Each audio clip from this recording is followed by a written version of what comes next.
ئەو کاتتان باش بینەرانی خۆشەویستی تەلەڤیزیۆنی کۆمەڵە بە خوشحاڵم بۆ جارێکی ترام لە خزمەتتانە بۆ پێشکەشکردنی بەرنامەیەکی تری دیالۆگ. ئازیزان، لۆمەرجی سیاسی و ئابووری و کۆمەڵایەتی عێراقی تەوەری بەرنامەی ئەمجارەمانە. وەزعیەتی عێراق لە چه ئاستێکایە؟ ئایا سەقامگیری بەخۆیە گرتووە یاکو هەر ناسەقامگیرە؟ کێشەی حکوومەتی عێراق لەگەڵ وڵاتانی دراوسێ و هەروەها لەگەڵ ئەمریکا لە چیایە؟ شەڕی غەزە، شەڕی ئیسرائیل و فەلەستینیەکان چه تاسیرێکی لەسەر عێراق بووە؟ ئەمە و زۆر بابەتی تر ئەدەینە بە باس و لێکۆڵینەوە لەگەڵ بەڕێز ئەنوەر حسین بازگەر، ڕۆژنامەوان و لێکۆڵەری سیاسی کە بەشداری ئەو بەرنامەیە. کاک ئەنوەر گیان بەخێر بێن بۆ بەرنامەیە. زۆر سپاس بۆ جەناب و تەلەڤیزیۆنی کۆمەڵە. زۆر سپاس. کاک ئەنوەر، هەروەک لە پێشێکەکە ئەماژەم پێکرد وەزعیەتی عێراق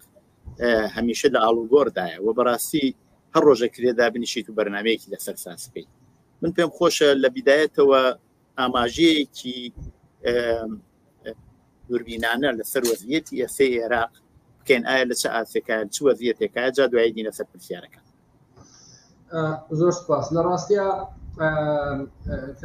عێراق وەکو بەشێک لە وڵاتانی ناوچەکە گیرۆدەی کۆمەڵێک گرفتی سیاسی، ئابووری، کۆمەڵایەتی گەورە بۆتەوە. هۆکارەکەشی ئەوەیە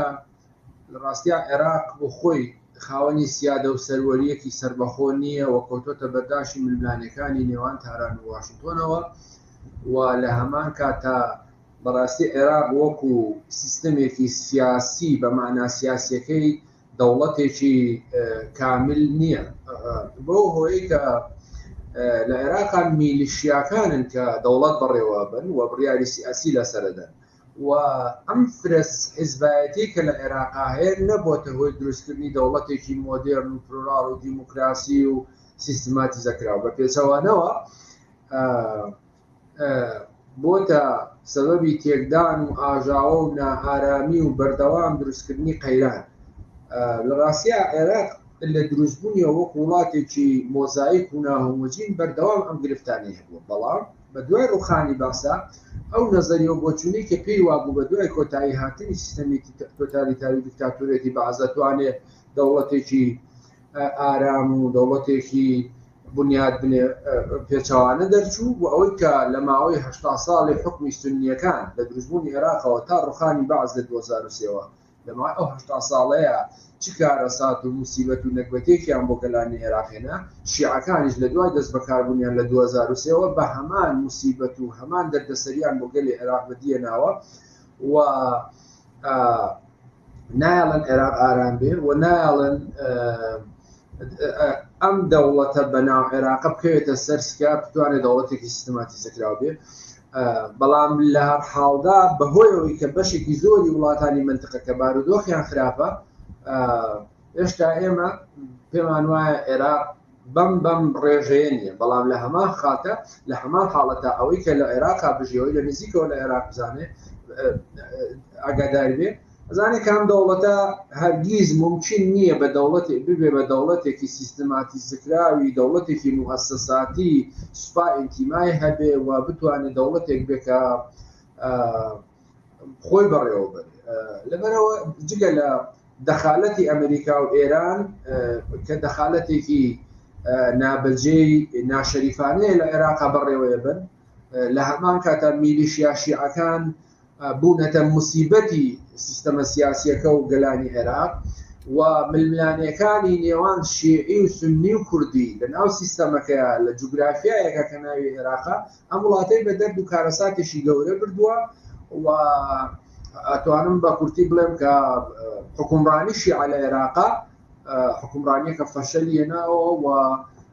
هەمیشە ئەمیان سپاردۆ بۆ ئەم سەرۆکوەزیران بەم سەرۆکوەزیران ئەم حیزب بۆ حیزب، بەڵام هیچیان لەو عەقڵیەتەدا نەبڕاون کە پێیان وایە مادام سونیەکان 80 ساڵ حکمی عێراقیان کردو ئەمان میژەبێ بە هەموو شێوەیەک ئەم 80 ساڵی داهاتوو کە بۆیان حکمی عێراق بکەن و پێی خواست و بەرژەوەندە ئیدۆلۆژی و مەسەبیەکەیان. و ئەمە گروپانی کە لە عێراقا هەن ئێستا لە هەر حاڵدا کە دوای توانین باسی بکەین ئارا و بیر و بۆچوون و تێڕوانینیان لەسەر بابەتەکانی پەیوەندی لەگەڵ ئەمریکا، پەیوەندی لەگەڵ شیعە و سونە و کورد، پەیوەندی لەگەڵ هەرێمی کوردستان، پەیوەندی لەگەڵ وڵاتانی منتەقەکە، تێگەیشتنیان بۆ ئیدارەدانی دەوڵەت جیاوازە، بەڵام هەمویان لە واقعدا ئەمانە لەژێر کاریگەری تاراندان و لێەوە بڕیار وەرەگرن و ناتوانن هیچ هەنگاوێکی جدی بێن بۆ کە ئەم وڵاتە بەو هەموو داهاتەوە بۆ معلوماتی جەنابەت کاک محیا مانگانە عێراق ڕۆژانە 3 ملیۆنی و بەرمیل نەوت دەفرۆشێ کە داهاتەکەی 8 بۆ 9 میلیارد دۆلارە کەچی جگە لە داهاتی فرۆشینەوت هیچ داهاتێکی تری نییە لە 2023 تا ئێستا نەیتوانیوە هیچ ئینتاجێک هیچ کارگەیەک بەرەم بێنێ لەبەرەوە ئەم دەوڵەتە ئینتیزاری هیچی لێ ناکرێت کە بەرحاڵ و ئەم بارودۆخە نێگەتیف و پڕ ئاژاوە کێشەیە ڕنگدانەوەی هەیە لەسەر هەرێمی کوردستان، لەسەر ناوچە سونی نشینەکان، لەسەر وڵاتانی منتەقەکەش. بڵێ پێش لەوە بچمە سەر پرسیارەکەم بینەرانی خۆشەویست ئاگادارەکەینەوە ئەم بەرنامەمان لەگەڵ کاکەنوەر لە دوو بەشە دیاری کردووە. ئەمە بەشی یەکەمە کە زیاتر جەختەخێنە سەر کێشەکانی ناو عێراق و وەزیەتی عێراق بەگشتی. لە بەرنامەی دووهەمە کە هەفتەی داهاتوو بڵاوە بێتەوە لەسەر مەسەلەی کوردستان بەگشتی قساکەین. طبعاً ئێمە تەسیراتی عێراقیش لەو مەسەرە بینین. کاکەنوەر پێتان وایە کێشەکە لەوە نییە کە ئەوەی وا ئێوە ئاماژەتان پێکرد هەل لە بنەڕەتەوە دامەزراندنی عێراق دوای ڕووخاندنی سەدام بە پێی دابەشکردنی دەسەڵات بوو، ئەنی دەسەڵاتیان دابش کرد. خۆ ئەکرێ ئەوە بوو ترێکە ئەو دەسەڵاتانەی وا دابش کراوە هەرکامیان نوێنەری لایەنێکن، نوێنەری خەڵکن. ئایا مەسەلەن ئەوە وایە مەسەلەن بڵێن ئەوەی وایە لەسەر کارە شیعەکان ئەوانە نوێنەری شیعەکانن، سنیەکان و ڕئیسی مەجلیسیان بەدەست بووەوە بینێکیش ڕیاسەتی مەجلیسیان لەسەندنەوە، ئەوانیش ئایا هەر نوێنەتی هەموو سنیەکانەکەن و هەروەها کوردستانیش کە دوایە سینە سەریب لە بەشی دووەمە ئایا ئەویش هەر وایە ئەو دابشکردنی دەسەڵاتە پێتان وان نییە ئەوە هۆکاری سەرەکی ئەو کێشانەیە و وڵاتی عێراق تیاچەقیوەوە هەر بەردەوامە؟ کاتی دوای ڕووخانی ڕژەی باز 2023 بۆ چوونێک هەبوو کە عێراق بە مۆدێلیزەکردنی بە لوبنانیزەکردن بکرێت، ئەوەی کە لەوێش مەسیحیەکان و شیعە و سونە حکومەتیان بەڕێوە برد و ئەمە مۆدێلێک بوو کە دەرکەوت ئەوە لە لوبنانیش فەشەلی هێناوە و ئەو پێکاتە ناومەجینە نەیانتوانیوە. لە شەرقی ئەوسەدا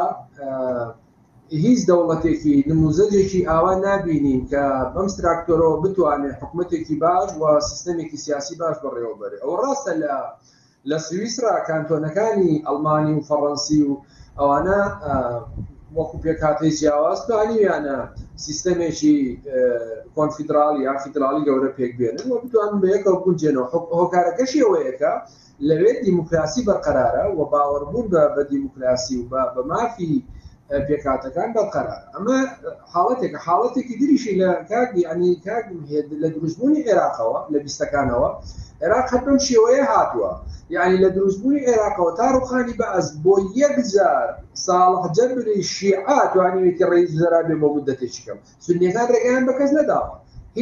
هیچ پۆست و دەسەڵاتێک نە بە کوردراوە نە بە شیعە. ئێستا شیعەکان هەمان سیناریۆ دووبارە ئەکەنەوە و ئەم پێکاتە ناومەجینانە لەبەر ئەوەی لە ڕووی سیاسی و فکری و کۆمەڵایەتی و مەسەبی ئەوانەوە بۆ چوونی جیاوازیان هەیە و ناتوانن بە یەکەوە ئەم دەوڵەتە بەڕێوە بن. ڕاستە ئێستا سەرۆکی پەرلەمان سونیە، سەرۆک کۆمار کووردە، ڕئیس وزەرا شیعەیە، بەڵام لە واقعدا ئەبێ تاکی عێراقیەوە بزانێ کە هیچ کام لەم دوو پێکاتەی تر نە سونی نە کوردی دەسەڵاتێکیان نییە. سەرۆک کۆمار مەسەلەن لە ماوەی چەند مانگی ڕابردوو ئەو هەموو کێشە و قەیرانەیە ناتوانێت دەخالەتێکی جدی بکاتە نانەت بە قازانجی پێکاتەکەی خۆی کە کووردە و ناتوانێت هیچ کام لەو بڕیارانەی دادگای فیدرالی ڕەت بکاتەوە و ناتوانێت فشار بخاتە سەر حکوومەتەکەی سۆدانی بۆی کە ئەم لانی کە بۆی کە هەندێک هێزپی ئەڵەن غەدر و موچەی خەڵکی کوردستان و کێشە سیاسی و ئابوووریەکان چارەسەر بکە. ئەوە مەسەلەن ئەوە کورد کە لە حکوومەتا بەشدارە، سەرۆکۆماری هەیە، جێگیری ڕێوزەرای هەیە، جێگیری سەرۆکی پەرلەمانی هەیە، چەند وەزارەتی هەیە و فراکسیۆنی جیاوازی هەیە لە ناو پەرلەمان. بەڵام هەموو ئەوانە نەیتوانیوە بجووترین مافەکانی خەڵکی کوردستان بپارێزێت بە دەلیلی ئەوەی کە ئەوە نزیک بە 2 ساڵە لە دوای ڕاگررتنی نادنەدەرەوەی هەرێمی کوردستان لە دادگای پاریس بڕیارەکانی دادگای فیدراڵی بەرەو ئەو ئاڕاستەیەوەن کە حکوومەتی هەرێمی کوردستان هەڵوەشێنێتەوە. جاوە فاکتەری واقعی خۆشی هەیە کە ئیکێتی و پارتی لێی بەرپرسیارن. بەڵام قسەکە ئەوەیە پێکهاتەی کورد لەنا ئەم سیستەمە سیاسی ئێستایە هیچ دەور و نەخشێکی جددی نیە و ناتوانێت ڤیتۆی هیچ کام لە بڕیارەکانی ڕێزوزەرا بکە و سونیەکان بێمە سەر سونیەکان. سونیەکان لە دوای ڕوخانی بەعسەوە دەیان حزبی جیاوازیان وەکو هێنایە سەر ساحەی سیاسی منتەقەکانی خۆیان. یعنی بۆ معلوماتی جەنابت کوردستان پێکاتوە لە سلێمانی، هەولێر و کەرکووک و هەڵەبجە و دهۆک تۆ کەرکووکیشی بخەینە پاڵ کە ئێستا شیعەکان ممکن نیشتی واقبول بکەن. لە ناوچە سونیەکانیش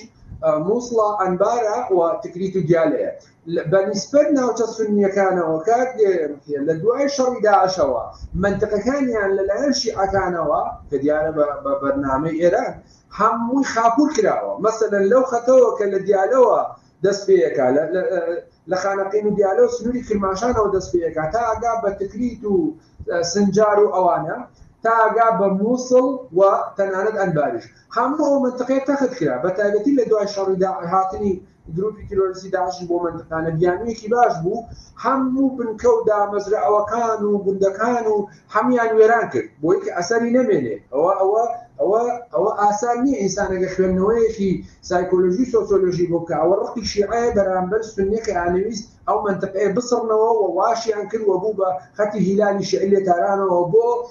جنوبی لوبنان تا بەرزایەکانی جۆلان. ئێستا لە حاڵەتی تازەیە مەسەلەن تارق هاشمیان بە تۆمەتی جۆراوجۆر ناردە دەرەوە ڕاویان نا بۆ تورکیا، دوایەوە سالم عیسایان ڕاونا بۆ تورکیا، دوای ئەوە هاتە سەر دلێنی و چێوچێ ئەوانیان هەموو ڕاونا هەریەکە بە تۆمەتێک. لە تازەترین حاڵەتیشا سەرۆکی پەرلەمانی حیزبی تەقەدم محەممەد حەلبوسی کە نوێنەرایەتی ئەکسەریەتی سونیەکانەکە 43 کورسی لە پەرلەمان هەیە بە تۆمەتی جیاواز لە سەرۆکی پەرلەمان دووریان خستەوە. ئەوە نزیکەی بە 9 مانگە حکوومەتی عێراق یا با بڵێم عێراق بێ پەرلەمانە کە حەقی تەبیعی سونیەکانە بە پێوەی کە لە دەستورە هاتووە ڕێگا نادەن نە حەلبوسی بێتەوە سەرکار نە ڕێگا ئەدەن کاندیدێکیش کە سونیەکان بێ خۆی هەڵبژێرە یا دەست بەکار بێتەوە. هۆکارەکەشی ئەوەیەکە ئەوان پێیان وایە لە ڕاستیا ئەگە بپرسی هۆکاری دواییش هۆکاری ئەو هەموو فشارانەی کە دادگای فیدراڵی لەسەر هەرێمی کوردستان و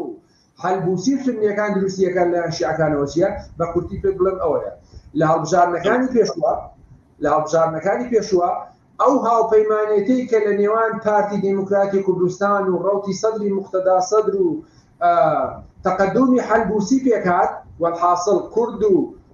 هێزێکی گەورەی شیعە و گەورەترین هێزی سونی ئەوە باجەکەیەتی کە ئێستا حەلبوسیەیدا و کوردیش ئەوە تا ئەیدا و پارتی دیموکراتی کوردستانیش لە ماوەی ڕابردوودا فشاری زۆری خرایە سەر و ئێرانیەکان لە دوایی سەردانی نێچیروان بارزانیش بۆ تاران پێیاوتووە کە جارێکی تر نەچێت پارتی نابێت دەخالەتی ئەم هاوپەیمانێتی بکە کە ماڵی شیعی تێکدا. بۆیە ئەمە باجێکە کە ئێستا حەلبوسی سونیەکان ئەیدەن. بەڵحاڵ ئێستا سونیەکان جگەلەوەی کە پێکاتەکانیان پەراوێزە هەر ئێستا بۆ معلوماتی جەنابەت جگەلەوەی کە فراکسیۆنی حەلبوسی و حیزبی تەقەدم 43 کورسی هەیە لە 3-4 ڕۆژی ڕابردوودا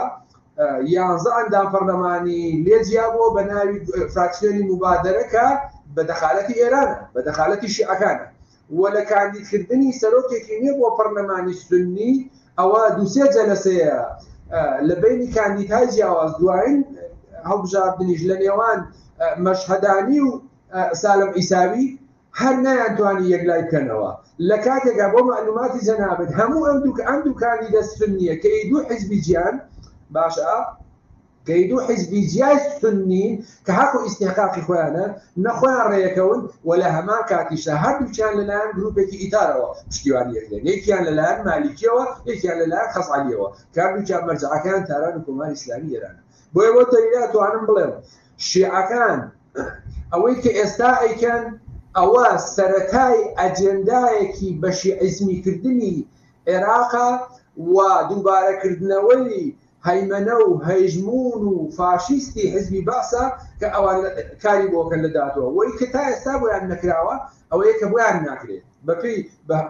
بهوكاري بوني ولاتي قلتوكاني أمريكا الليلة وبهوكاري بالبلانين أو كان لقل عراق وبهوكاري كردبوني مالي شيعي بتايبتي دوركتنوي روتي صدر مقتدى صدر لإطار تنسيقي يعني ماليشي وعبادي وحكيم وشوشي همو أواني واي كدوك عراق هشتا دست بوزور حالتنا بلا مبيني همو أو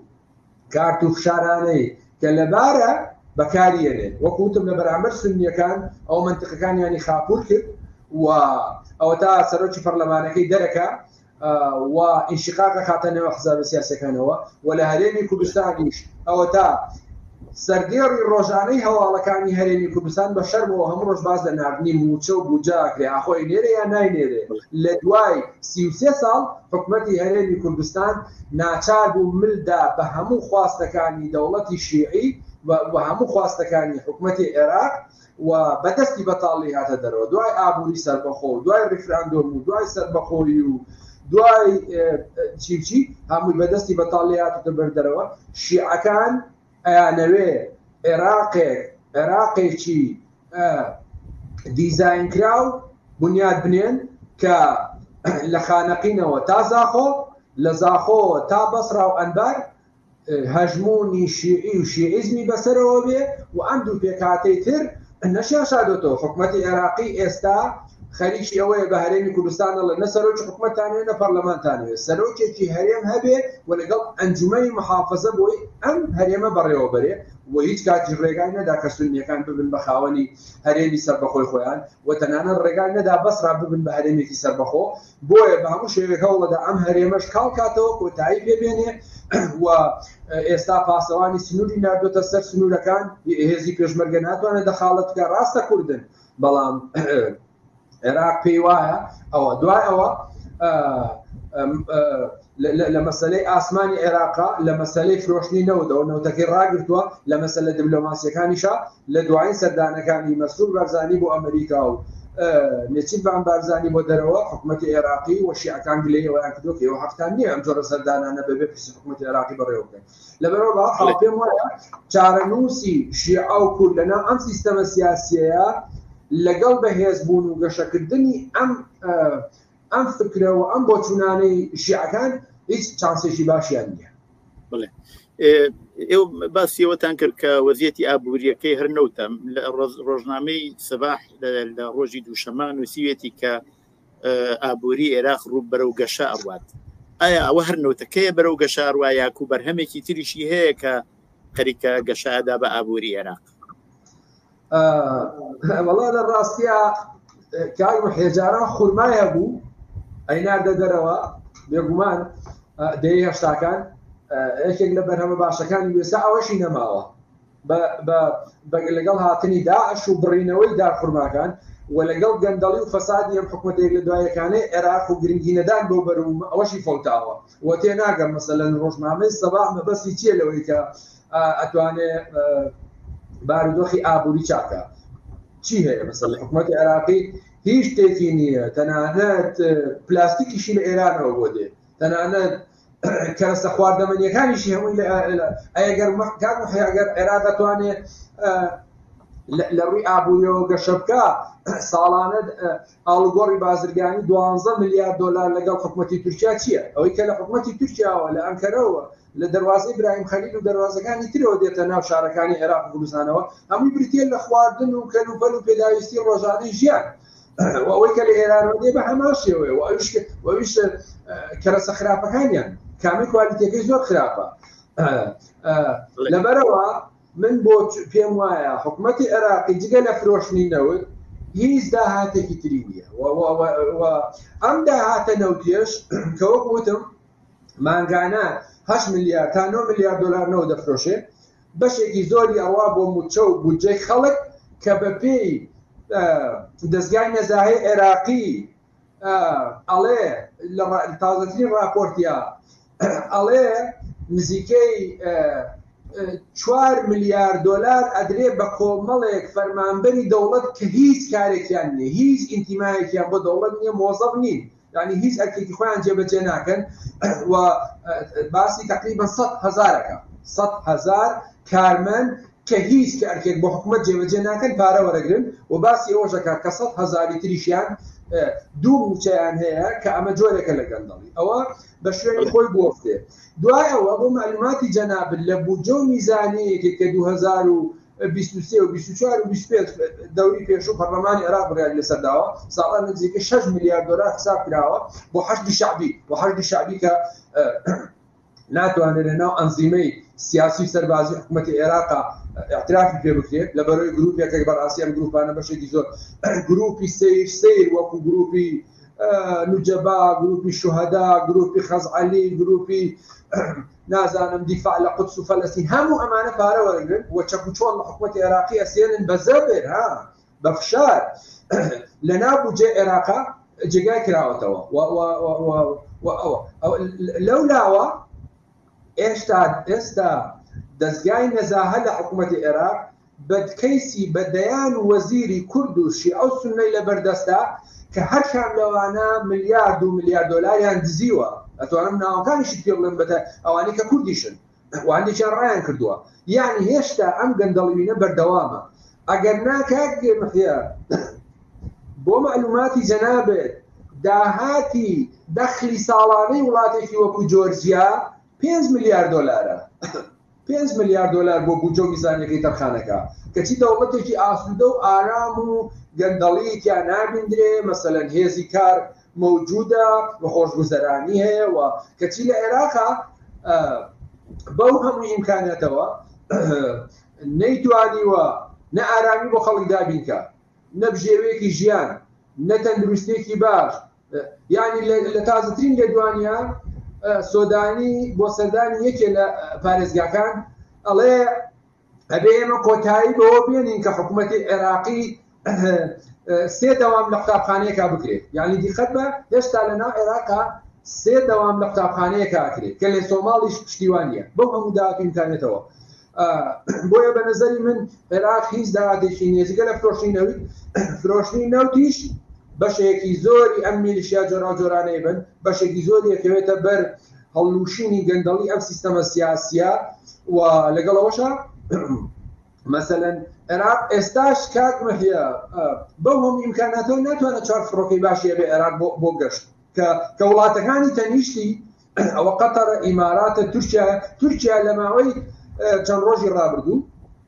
تورکیاش و ئیماراتیش لە ڕیزی یەکەمەکانی سیستەمی فڕۆکەوانی جیهانی کاردووکیان بەتەنیش عێراقەوە کەچی عێراق ناتوانێت چوار فڕۆکی باش بکرێەوە هەموو ئیمکاناتەوە ناتوانێت سکەیەکی قیتار و شەمە نەفەری هەبێ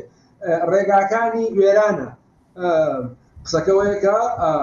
بەڕاستی ئەو بۆ چونە پێم وایە سەلەبەری ناڕاستە جگە لە داهاتی فرۆشینەوت ئەوەش ئەمریکا ڕێگا ئەدا بە پێی خواستەکانی خۆی ئەگەرنا مەسەلەن هەر کاتێ بێ فشار دروستکە لەسەر حکوومەتی سۆدانی حکوومەتی عێراق ئەتوانێت گرفتی زۆری بۆ دروستکە چ لە فرۆشتنی نەوت و چ لە مەسەلەی بودجە و پێدانی دۆلار بۆیە حکوومەت عێراقی چۆنێ هەوڵەدا خەڵک ڕازی بکە خەڵک ڕابردێ بە موچە حکوومەتی عێراقی جگە لەوەی کە موچەیەکەدا بە خەڵک هیچ خزمەت گوزارێکی تری پێشکەش ناکە خۆزگە جەناب ڕۆژێک بڕۆیتە بەغا ڕۆژێک بڕۆیتە بەسرا کە یەکێکە لە هەرێ پارێزگا گرنگەکان و استراتیژیەکانی عێراق بەسێتەوە بە دەریاوە یەک دووهەم ئێشتا ڕۆژانە نزیکەی لەو نەوتەیە فرۆشتێ نزیکەی 1.5 ملیۆن بەرمیل لە بەسر ئافرۆشتێ بەڵام تەنانەت شەقامەکانی ئاوەڕۆکانی دەرنەکراوە و کەمتری خزمەت گوزاری پێشکەشی خەڵکی بەسڕاکرێت بەرەوە عێراق ئەم نەوتە فرۆشێ بۆی کە میلیشیاکانی پێبژێنێ و ئەوەشم دەبێت چوو بەشێکی زۆری شوێنێرێتە دەرەوە بۆ ئێران لە ڕێگای دۆلاری کاشەوە هەر بۆیە لێرە نرخی دۆلار وەکو عملەیەکی گرنگ بۆ مامەڵەکردنی دەوڵەت ناتوانێت ئارامی بەخۆی بینێ و ناتوانێت دابەزێ لەگەڵەوەی کە عێراق بەو هەموو ئیمکاناتە باشەهێتی بەڵام نرخی دینارەکەی ناتوانێت بەرزکاتەوە. بڵێ کاکەن وەر باسی میلیشیاکانی عێراقتان کرد وانی وا بنای هەشتی شعبی هەڵسوڕانیان هەیە و زۆریشن کەم نین بەڵام ئایا ئەوانە لە دیارە زۆر تحتی نفوزی ئێران و ئێران زۆر دەسەڵاتی هەیە بە سەریانە ئەوانە چ تەسیریکیان بووە ئەبینینەوە لە شەڕی ئیسرائیل بەشێک لەو موشک بارانانەی وا بەرامبەر بە ئیسرائیل لە ڕێگەی عێراق و لەلایەن هەشتی شعبیەوە کرا پێشتر ئەگەر کێشەیەکیان لەگەڵ وڵاتە یەکگرتوەکان بووە ئەمریکا ئەوە منطقەی سەوزیان موشکباران کردووە یا بڕێک لە ناوەندەکانی ئەمریکا لە هەرێمی کوردستان و لە چەند شوێنی تر ئەوەیان داوەتە بەرهێرش ئەمانە چەندێک تەسیریان بووە لەسەرەوەش کە ئەیزانین کە بەشێک لە سەرکردەکانیان چاوانەی وا لەگەڵ قاسمی سلێمانی کوژران و چ دواتریش بڕێک لە سەرکردەکانیان لە جریانی ئەم شەڕی ئیسرائیل کوژدان چەندی ئەمانە ئەوەندە نفوزیان هەیە بە هۆی ئەوەیشەوە کە ئەبینین ئێران لە مەسلەی فەلەستین بەڕاستی شکستی هێناوە ئەوە ئەبینینەوەڵانە لە مەسلەی غەزە ئەو دەسەڵاتی نەماوە و تقریبا ئەتوانین بڵێن فەشەری هێناوە ئێران تقریبا ئێستا لە سووریە بەو شێوەی کە جاران هێزی بوو ئەوانە لەوەی توانی کشتەیە بکە ئەوەیش نەماوە لە لوبنانیش چنێک ئەتوانین ئەوە بڵێن کە ئەمانیش بە پێی ئەوەی کە ئێران زعیف بووە ئەمانیش لە عێراقا زعیف بوون ئەو میلیشیانە لە ڕاستیەکان ئەم میلیشیانە وەکو هەموو وڵاتانی کە تۆ باس کرد لە عێراقا جیاوازیەکی ئەم میلیشیانە ئەوەیە کە بەشێکی زۆریان یا با بڵێم چەند ئاڕاستی جیاوازەیە کە بە پێی منطقەی نفوذ جگە لە منطقە شیعەکان لە هەرێمی کوردستانیشە زۆنی سەوز کاریگەری کۆماری ئیسلامی ئێرانی لەسەرەوە چۆن زۆنی زەر کاریگەریەکانی تورکیا لەسەرە لە ناوچە سونی نشینەکانیش وەکو وت پێشتر باسم کرد مەسەلەن حرەکەی حەزم و حرەکەی خەمیس خەنجەر و تازە گروپی مبادرەش ئەوانە لەلایەن ئێرانەوە پشتیوانیەکرێن جگە لە هەندێک گروپی تورکمانی سونی کە دیسان لەلایەن کۆماری ئیسلامی ئێرانەوە بەنسبەت گروپە شیعەکانەوە ئەمانە کاک محیا لە ڕاستیە جاران فۆرمێکی مەسەلەن لە ناو سیستەمی لە ناو پێکا فراکسیۆنێکە لە ناو پێکاتەیەکە ناوی دەوڵەتی قانون بوو هەمیان یەکیان گرتە بوو مەسەلەن حزبی داوای مالیکی دوای حزبی داوای انشقاقی کرد دوای ئەوە حزبەکەی حەکیم دوایەوە حزبەکەی عەبادی فراکسیۆنی هادی عامری بەدر بە دوای ئەوانەیە ئەمانە وەکو ڕەمزی ئەم حرەکەتانەوا بوون ئەمانە ئۆتۆماتیکی هەمیان سەر بە ئێران بوون گروپی خەزعەلی پێکات حزب الله پێکات نوجەیبا پێکات گروپی شوهەدا پێکات گروپی ئەنسار الله پێکات گروپی ڕەبیع الله پێکات ئەمانە هەمووی گروپی جیاواز ئێستاش سەرڕای ئەمانە گروپێک بە ناوی مقاومەی ئیسلامی عێراقی کە هەر لەژێر باڵی ئەمانەیە کۆوەرەوە هەموو ئەم گروپانە لە چوارچێوەی ئەنزیمەیەکە کە پێوتری حەشتی شعبی ڕێکخراوە هەموو ئەوانە هەموو گروپانەی من باسم کرد جگە لە ڕەوتی سەدر لە ناو ئەنزیمەی حەشتی شعبیە ڕێکخراون وەکوتم بودجەیەکی 6 میلیارد دۆلاریان بۆ سەر بکرێت هەموو چەک و چۆڵک و ئیمکانیات لە حکوومەتی عێراقی وەرەگرن و هەم دژایەتی ئەمریکاکەن بە پێی ئەو کارتانی کە ئێرانیان جوڵێنێ بە پێی ملانیەکانن لەکوێ خێربی پەیوەندیەکانی ئێران و ئەمریکا بەرەو تەنگەژە زۆرتر هەڵەکشێت ئەمان زۆرتر پەلاماری بنکەکانی ئەمریکادەن و لەکوێ ئێران پێویستی پێێتی ئارامیان نکاتەوە و لە دوایین سەردانی ئیسماعیل خانی بۆ عێراق داوای کردبوو لە گروپە شیعەکانی پەلاماری هێزەکانی ئەمریکا نەدەن بە تایبەتی لە دوای پەلاماردانی بنکەی تەنەف لە ئوردن کە چەند سەربازی ئەمریکی کوژران و نزیکەی 40 سەربازیش بریندار بوون و ئەمریکا وڵامدانەوەی هەبوو بەڵام لەناو ئەم گروپانەیە جگەل لە ڕەوتی سەدر کە لەناو ئەنزیمەی حەشدی شەعبی و لەناو ئەنزیمەی کاریگەریەکانی تاران لەسەر عێراق جێگای نابێتەوە هەموو ئەوانەی تر ڕاستەخۆ لە ئێرانەوە ڕابەرایەتیەکەن کە بەڵام بە نەزەری من پاشەکشیان کردەوە بۆیە هەر ئێستا لەناو ئەم گروپانەیە سێ ئاڕاستەی جیاوا سەری هەڵدا ئاڕاستەیەکیان ئەو گروپە متەتەڕیف و فەندەمێنتاڵ و ڕادیکاڵانن کە پێیان وایە هەموو ململانەکانیان لەگەڵ ئەمریکا و وڵاتانی ئەوروپا لە عێراق ئەبێ لە ڕێگای هێزەوە بێ وەکو ئێستا لە چەند ڕۆژی ڕابردوو پەلاماری خواردنگاکانی KFC و کەنتاکی و دامەزراوەی ئەمریکیەکانیان داوە کەمانە ئەو گروپانن بە ڕۆژی نیوەڕۆ ئەسنە سەریان و دەوڵەت خۆشیڵێ ئەوانە بەشێکن لە دەستگای ئەمنی ینی خەڵکی دەستگای ئەمنی ئەم گروپە متەتەڕیفانە پێیان وایە بەم شێوەیە مامەڵە لەگەڵ ئەمریکا گروپی دووهەمیان کە گروپی مالیکی و عەبادی و حەکیم و ئەوانن پراگماتیکن مامەڵاکەن لەگەڵ وەسعەکە هەم ئەتوانن جاروبار مجاملەی ئەمریکاکەن و ئەتوانن داخوازیەکانی ئێرانیش جێبەجێکەن گروپی سێمیان کە سودانیە لە هەردووکیان جیاوازترە هەوڵەدا ئەم ململانی ئێران و ئەمریکا ڕاگرێ بە قازانجی خۆی بۆی کە لە هەڵبژاردنەکانی مانگی 11 ساڵی داهاتووی 2025 بتوانێت بە خۆی فراکسیۆنێک پێوە بنێ و ئەمریکیەکان ڕازی بکە و ئێرانیەکانیش گرفتی بەدروستەکە هەموو ئەمانە بەم شوێنەیە بەڵام بە نەزەری من عێراق هێشتا هەر لەدەست ئەم گروپانەیە کان بەڵام کاریگەری ئەو ڕووداوانەی چ ڕووداوەکانی وەکو جەنابەت باس کرد 7 ئۆکتۆبەری غەزە و حەماس و ئیسرائیل چ شەڕەکانی ئۆکرانیا هەموو ئەوانە کە کاریگەری نێگەتیفی لەسەر ڕۆڵی کۆماری ئیسلامی ئێران کردووە لە منتەقەکەیە بێگومان کاریگەری لەسەر هەم حەشدی شەعبی و هێزە شیعیەکان لە عێراقەیە و هەم کاریگەری لەسەر حزب الله لوبنان هەیە و هەم کاریگەری لەسەر حوسیەکان هەیە و وەکو تۆ کاریگەری لەسەر سووریاشەیە پاشەکشەی زۆری کردووە لەبەرەوەی ئێستا مەسەلەن پشتیوانەکانی ئێران بە تایبەتی مۆسکۆ ئەوەندەی سەرقاڵە بە ئۆکرانیاوە ئەوەندە پشتیوانی بەشار ئەسەد و گرفتەکان ناکە و لە ماوەی ڕابردوودا دەیان جار ئیسرائیل بردومانی بنکە و بارەگاکان و تەنانەت خۆسوڵخانە و سەفارەتخانەکانیشی کرد بۆیە بە نەزەری من ئەوەی جەنابەت دەقیقە کە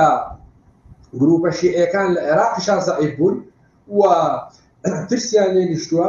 بەڵام قسەکە ئەوەیە کە بەدیل چییە بۆ ئەم گروپانە بۆ ئەم میلیشیانە تا ئێستا بەدیلێکی واقعی نییە بۆ کارەکەشی ئەوەیە کە ئەم پێکهاتانەی تر نەڕەوتی سەدرێ ئەڵتەرناتیڤێکی جدی کە بتوانێت خواستەکانی خەڵکی عێراق جێبەجێکە و نا سونیەکان و کوردەکانیش بەیەکەوە تەبان بتوانن مەسەر ئەم کێشانە چارەسەرکردن و ئەم گرفتانە حەلکرد بۆیە بە نەزەری من عێراق کانمیە ئەگەر بپرسی ئەڵتەرناتیڤی ئەم ڕەوشە چییە زۆر کەس پێیان وایە ڕەنگە کودەتایەک ڕوودا لە عێراقا بتوانێت کۆنتڕۆڵی عێراق بکە ئەگەر نا زۆر زەحمەتە عێراق لەم نەهامەتیانەی ئەم گروپە شیعیانە و بەشە لەم گروپە تیرۆریستیانە کاک ئەنوەر دەنگی لە لای من نەما و با بزانین وەسعەکە چی لێ دێ کاک ئەنوەر باسی وەزیەتی گروپە شیعیەکانی کرد ئەوانی حەشتی شەعبی و ئەوانەی کرد و هەروەها باسیەوەی کرد کە کاک ئەنوەر وازانم هاتیتەوە بۆ لامان کاک ئەنوەر فەرموو بۆیە ویستم بڵێم کاک محیە بەڕاستی زەحمەتە لەم هەلومەرجەیە گەشتبین بین بۆی کە عێراق بتوانێت بەرەو دەوڵەتێکی مۆدێرن دەوڵەتێکی خۆشگوزەران و دەوڵەتێک بتوانێت خواستێکی خەڵک و ئازادی دیموکراسی بۆ خەڵک بەدیبێنن ئەوە جگەلەوەی کە ڕۆژانە دەیان کەس بەسەر شەقامەکان لە عێراقە کوژرێ لە هۆکاری پرسیاری داهاتووی من ئەسقەزا لەسەرەوە بوو ئێمە باسی وەزیەتی ئابووریمان کرد باسی ئەو دەستە بەندیانەمان کرد کە لەسەرەوە لەلایەن حەشتی شەعبی و دەوڵەت و پێکاتەکانی عێراق و هەمووانەمان باس کرد ئەمێنێتەوە خەڵک وەزعیەتی خەڵک چۆنە سەردەمێک ئەوانە هاتن لە ساحەی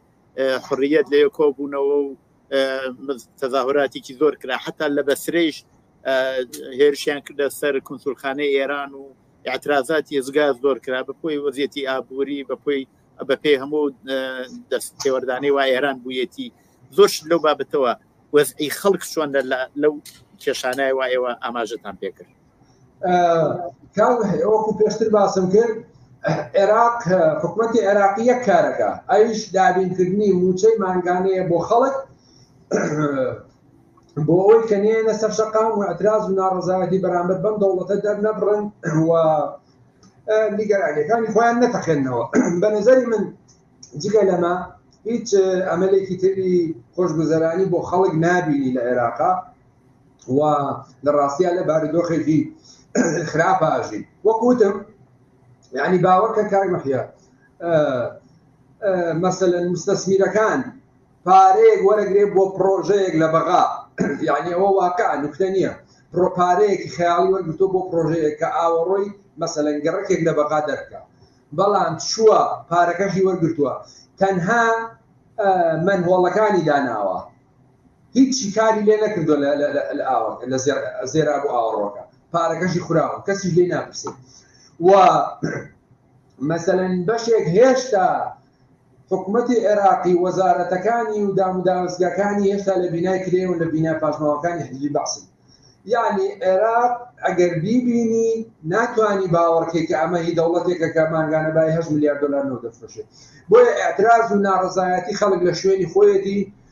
وەکو ئەوی تۆ کردت لە گروپەکانی ئەو خۆپیشاندان ئەتراز و ناڕەزایەتیەکانی گروپی تشرین دوایی کە چوونە پەرلەمان، بەداخەوە لەبەرەوەی هەم کەمی نەبوون و هەم کەوتنە بەردەم ئیمتیازی زۆرەوە، خواستەکانی خەڵکیان بەلاوەنا و هەموو خەڵکەش کە شەهید کران و بوونە قوربانی لە ڕووداوەکانی تشرینە هیچ کەس لێی نەپرسینەوە و هیچ کەس سزا نەدرا. لەبەرەوە وەکوتم هێشتا بارودۆخی خەڵک لە عێراقا جگە لەو موچەی کە ئیدرێتێ بەراورد بە کوردستان باشترە، هیچ چانسێکی باشی نییە و وەکوتم خۆی سۆدانی خۆیڵێ هێشتا سێ داوام بە قوتابخانەیە کاکرێت. داوای لێبردن ئایا خەڵک ڕێکخراون یا هەر ڕژوبڵاون و هەر کاتێتر فشارەکە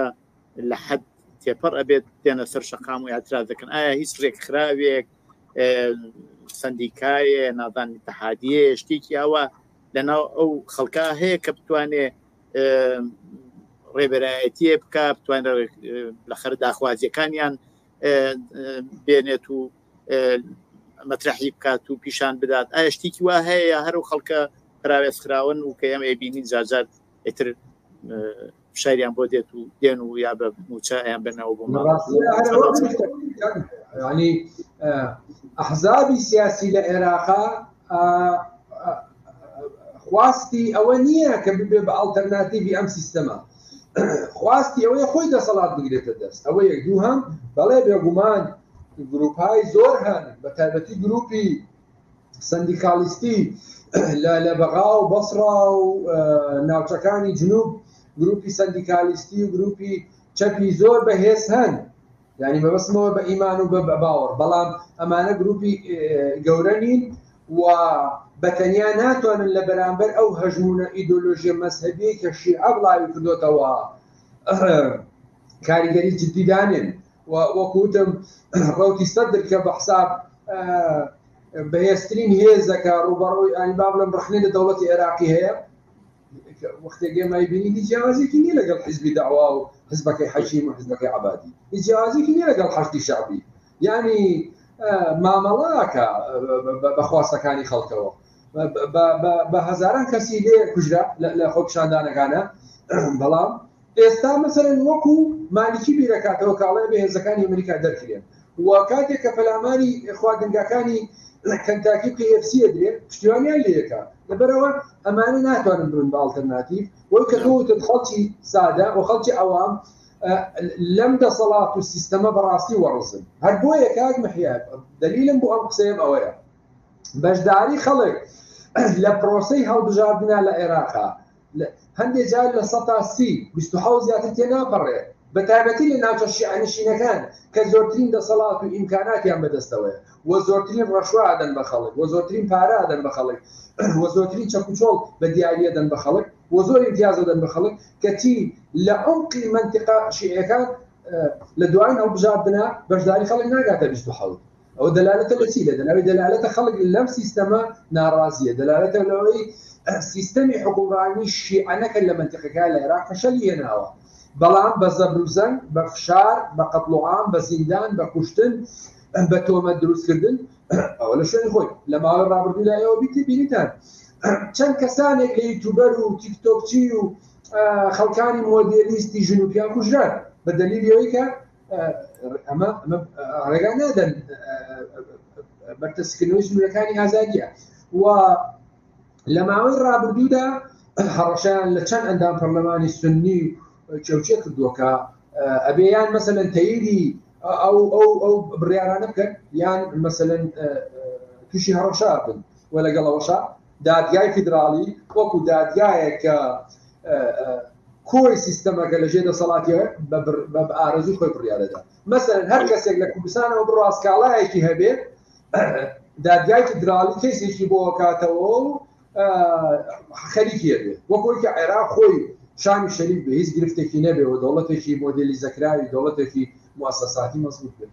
بە نەزەری من هێشتا بەڕاستی کاک محمەد چارەنووسی خەڵک لەبەردەم ئەم سیستەمە سیاسیە مەترسیدارە و وەکو وتیشم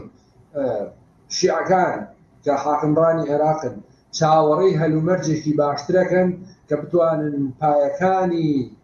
شۆڤێنیزمی خۆیان پایەکانی مەزهەبی خۆیان زۆرتر دابتن و بتوانن هەرێمی کوردستان و ناوچە سونیەکان بەجارێکی تر بە کۆنتڕۆڵکەن و ئەمەش وەستاوە لەسەر چی یەک گرفت هەیە لە بەردەمیانە ئەویش کشانەوەی هێزەکانی ئەمریکایە هەر بۆیە هێزە شیعەکان پەلاماری ئەمریکیەکان دەدەن و گرفتیان بۆ دروستەکەن و یانەیە بیخەنە ناو دەنگدانەوە تەبەن ئەوە هەمویان نا لە ڕاستیە و لە میدیا ڕوو بە خەڵک هەمویان دژی ئەمریکان دژی کشانەوەی ئەمریکان بەڵام بلینکین وەزیری دەرەوەی ئەمریکاڵێ سۆدانی لە سەردانەکەی پارساڵیە بۆ ئەمریکا باسی کشانەوەی هێزەکانی هێمەی نەکردووە یعنی کەچی ڕۆژانە خۆیان دیعای ئەوواکەن بە نەزەری من گەشتبین نیم بەوەی کە چارەنووسی خەڵکی عێراق لە ژێر ئەم سیستەمە سیاسیە حکمی شیعەکانە بتوانێت ژیانێکی بەهرەمەند و خۆشگوزەران بێ و ئازادی بەرقەرار بێ و خەڵک نەترسێ و ڕێکخراوە سنفی و سەنعەتیەکان توانن چالاک بن هیچی ئەمانە بەم زوانە ئومێدێکی لێ ناکرێن ماعەدا ئەوەی زروفێکی مەوزوعی گرنگ بێتە پێشەوە ئاڵوگۆڕێکی زۆر ڕوودا کە بتوانێت عێراق لەم نەهامەتیانە ڕزگارکە ڕاستی ئەمە ڕێگە تا ئالتەرناتیڤ بێت. کاتم زۆر نەماوە زۆر بە کورتی عێراق بەرەو کوێ چێت ئایا هەر بەو شێوە ئەتوانێت درێژە بە دەسەڵاتی خۆی بدات یاکو ئەوەی ئەو دەسەڵاتە پەیوەندی بە وەزیەتی ئێرانەوە هەیە چونکە بینین لە ئێرانیشا وەزعەکە لە ناوخوا زۆر ئاڵوگۆڕی تایە شۆڕشێکی بەرین لە ئێرانە لە ئارادا بووە هەر هام کاتزانیت کە حکوومەتی ئێران داڕماوە نەیتوانی بە دەسەڵاتی خۆی درێژە بدات ئەو چوارچێوەی ئێرانیش لە ناوچەکەیشە زۆر کەس بووە بە پێی ئەوانە حکوومەتی عێراق بەرەوکوێ چێ ئەگەر بڕیاریش بدەن ئەمریکایەکان لە عێراق نەبێن بەڵام بە کورتی کاتم زۆر نەماوە دقیقا چارەنووسی ئەم حکوومەتەی شیعیزمی عێراقی بەسراوە بە چارەنووسی کۆماری ئیسلامی ئێرانەوە ئەوە دقیقە ینی لەگەر هەڵ ئاڵوگۆڕێک لە تاران ئەم حکوومەتە ئۆتۆماتیکی شتزێنی وە کۆتایی پێدە ئەم حکوومەتی شیعی ئەم دەسەڵاتێکە هەیە بۆیە ئێمە چەند هەوڵە بینین مەسەن هەوڵێکی محەممەد شیع سوودانی سەرۆکوەزیرانە بینین ئێستا کە ئەیەوێ لەم تەڵەزگەیە لەم منلانێ مەزهەبی شیع ئەو ئێران و گرفتانە نەجاتی بێت بەڵام ڕێگای پێ نادرێت و ئەزانێت کە مەترسیدارە مجازەفە ناکە بە ژیانی خۆیەوە بەڵکو چاوەڕێی هەلومەرجێکی ئاڵوگۆڕێکە کە بێ ئەگەر نا ڕەنگە کەسایەتێکی وا بتوانێت حکوومەتێکی تەکنۆکراتی باش پێک بێنێ بەڕاستی ئەوە خاڵێکی تری شێوەیەکان وحەیە لە حاڵەتی خشانەوەی ئەمریکا لە عێراق ئەوەی کە ئێستا حاکمیەتی کۆماری ئیسلامی ئێران بەسەر عێراقەوە هەیە دە بەرابەرە بێ وەکوتم دەسەگرن بەسەر هەرێمی کوردستان و ناوچە سونیشتەکانیش وەلا ئەم کاتە بڵێم کە کاگێمە هەیە ئەمریکاش زۆر ئومێدی نەماوە زۆر پشتیوانی حکوومەتی هەرێمی کوردستان و هەولێر و یەکێتی و پارتی ناکە وەنیگەرانە لیان بە تۆمەتی دەستا و دەستنەکردنی دەسەڵات، بە تۆمەتی دواخستنی هەڵبژارنەکان، بە تۆمەتی گەندەڵی، بە تۆمەتی یەکنەخستنی هێزی پێشمەرگە، هەموو ئەوانە وای کردووە لە پشتیوانیکردنی هەرێمی کوردستان دەست بەردار نەبێت، دەستی بەرنەداوە، بەڵام سار بۆتەوە و لە هەمان کاتا ئەو ناومێدەی بەرامبەر سونیەکانیش هەیە کە ناتوانن یەکگرتوو بن و ناتوانن پارێزگاری لە خەڵکی خۆیان بکەن و تەنانەت یارمەتیدەری هاتن و مانەوەی داعشیشن لە منتەقەکانی خۆیان. هەر بۆ معلوماتی جەنابەت ئێشتا داعش گەرای گەورەی هەیە لە مووسڵ و ئەنبار و تفریتوانە. بە نەزەری من کشانەوەی ئەمریکا ڕقمی ئەوەی کە ئەمریکا نەیتوانێت فریار ڕاست بێت لە عێراق بۆ شکستی هێناوە لە بەرامبەر سیاست و فشارەکانی ئێران و شیعەکان، بەڵام لە هەمان کاتا بەجێهێشتنی عێراق لەلایەن ئەمریکاوە لە حاڵ هاوشێوەی سۆماڵ یان ئەفغانستان لەمە زیاتر نابێ و کارەساتی گەورە بەڕێوەچێ لەلایەن شیعەکانەوە. بەڵام قسەکەوەیە کە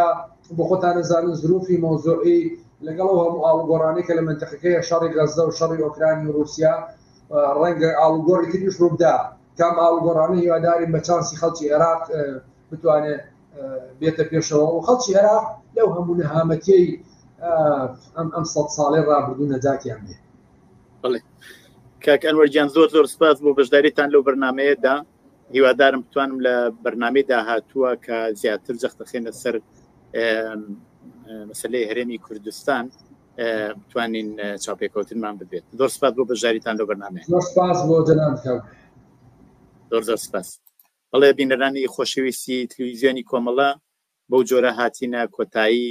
ئەم جارەی بەرنامەی دیالۆگ، هەتا دیالۆگێکی تر ڕۆژ و شەوێکی خۆشتان بۆ باوەت خوازم.